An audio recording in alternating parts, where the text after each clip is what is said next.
Goldman Sachs says 300 million jobs could be automated in the next 10 years. So I did speak to the bank's top tech executive. He shared his outlook on AI for next year. I spoke to Goldman's chief information officer. Nobody has a plan, and governments are barely talking about it. Intro last year, the CEO of Shopify sent a memo to every team in his company. It said, before you ask to hire anyone, you first have to prove that AI cannot do that job. Every team, no exceptions, not even the executive floor. That memo spread across LinkedIn, sparked debates, and then, quietly, dozens of other companies started doing the exact same thing. Not always with a memo. Sometimes in performance review criteria that suddenly included AI usage scores. Sometimes in contractor renewals that just didn't happen. No explanation given except that the team had found efficiencies. That's where we are right now, not in a dystopia, not in a utopia, in a transition that's accelerating faster than most people realize and faster than almost any government is prepared to manage. So today, I want to do something different. I don't want to scare you. I don't want to tell you the robots are coming for your job and leave it there. I want to actually walk you through what the data says, which specific jobs are most at risk, which are surprisingly safe, and most importantly, what the world would need to look like to get through this without a social catastrophe. Because here's the thing, the numbers actually tell a more complicated story than the headlines suggest.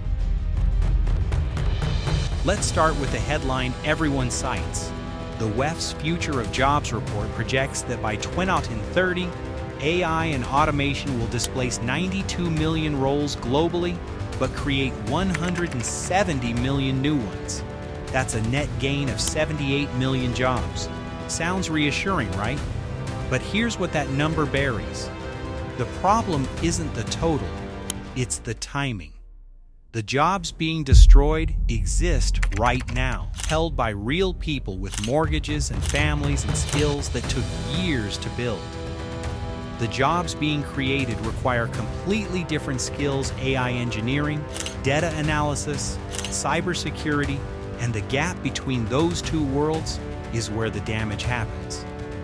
McKinsey estimates that 12 million Americans alone will need to switch careers by the end of the decade. The WEF calculates that 6 in 10 workers globally will need retraining by 2027. And here's the kicker, only about half of them currently have access to adequate training opportunities. We already saw this movie. When manufacturing collapsed in the American Midwest, or in post-coal Britain, the net economic numbers eventually recovered. But the communities in between? They experienced addiction surges, political radicalization, and generational poverty that lasted decades. The WEF has explicitly warned that the AI wave could replicate those dynamics, but at a global scale and at a much faster pace. So let's not talk about net jobs. Let's talk about which jobs, because that's where this gets specific. Here's McKinsey's 2025 analysis found that 46% of tasks in office and administrative support roles are technically automatable today. Legal work, think paralegals and junior associates, sits at 44%.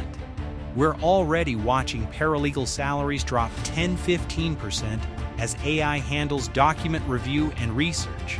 The WEF's fastest declining roles list reads like a snapshot of the middle skill workforce: cashiers, administrative assistants, bank tellers, data entry clerks, customer service reps, payroll clerks. These aren't obscure niches.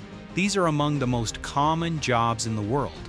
And there's a part of this story that barely gets covered: the entry-level crisis. Entry-level job postings in the U.S. dropped 35% between January 2023 and mid-2025. Hiring rates for white-collar entry-level positions fell 73% over the same window. In the UK, 1.2 million graduates competed for fewer than 17,000 entry-level positions in 2024. Think about what that actually means. The the bottom rungs of the career ladder are disappearing. And those rungs weren't just jobs, they were how people learned, how they built experience, how they moved up. AI is automating the apprenticeship. But in this matters, not every job is in danger. Plumbers, electricians, nurses, teachers, anything that requires physical presence, human judgment under pressure, or genuine emotional connection, these roles are proving remarkably resistant to automation. There's also a growing class of roles that aren't just safe, they're booming. Machine learning engineer job postings jumped 40% from 2024 to 2025, on top of a 78% surge the year before. AI engineering roles grew 140%. Cybersecurity analysts are on track to grow 32% through 2032. But here's the more important nuance that almost nobody talks about. The danger isn't just about what your job is, it's about which parts of your job are routine versus judgment-based. McKinsey makes a critical distinction. AI exposure doesn't mean job displacement, it means task displacement. A lawyer who spends 60% of their time on document review? That 60% is at risk. The 40% spent in court, strategizing with clients, making judgment calls under uncertainty? Much harder to automate. The workers who are already winning are the ones who figured this out early. PwC's 2025 Global AI Jobs Barometer found that wages are rising twice as fast in industries that have leaned into AI because workers who use AI as a tool become dramatically more productive. The skill isn't becoming irrelevant. The skill, combined with AI, becomes more valuable. But that still leaves the hardest question. What happens to the people who can't make that transition? This is where the conversation usually gets vague. We need to invest in retraining. Governments need to adapt. But let's be specific about why that's harder than it sounds. Retraining programs have a documented track record of failure. A Brookings Institution analysis found that workers who go through retraining after technology-driven displacement often can't return to comparable roles. Part of the problem is targeting. Workers frequently retrain from one at-risk job into another at-risk job. The other part is speed.